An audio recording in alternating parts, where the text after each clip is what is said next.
हिमाचल प्रदेश में कांग्रेस की सरकार जब से बनी है, गरीब लोगों के ऊपर लगातार टैक्स पे टैक्स लगते जा रहे हैं।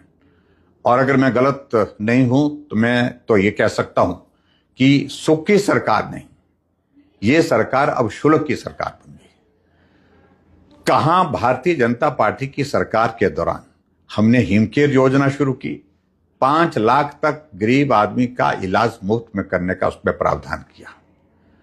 और आज हिमाचल प्रदेश में सुख की सरकार यानी कि शुल्क की सरकार ने यह स्थिति पैदा कर दी कि आप हॉस्पिटल में पर्ची बनाएंगे तो पर्ची का भी 10 रुपए लगेगा, और 133 टेस्ट जो होते थे वो जो फ्री होते थे उस पर भी अब फ्री नहीं होंगे, उस पर भी पैसा लिया जाएगा।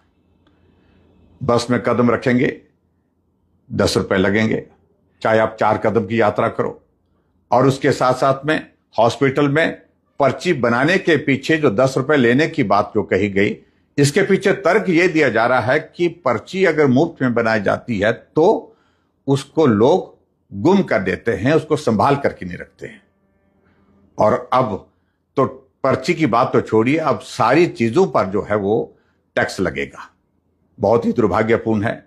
और मैं इस बात को लेकर के मैं जरूर कहना चाहूंगा कि मनुष्य हॉस्पिटल में आता है, परेशानी में आता है, तकलीफ में आता है, और वहां पर भी जब गरीब आदमी अपने इलाज के लिए पैसा देने की स्थिति में नहीं हो पाता है तो वो परेशानी, वो पीड़ा और ज्यादा बढ़ जाती है।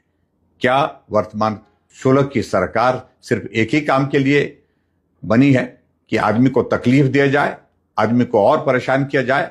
मैं समझता हूं बहुत दुर्भाग्यपूर्ण है। मुख्यमंत्री को पुनः विचार करना चाहिए इन सारे फैसलों को लेकर के।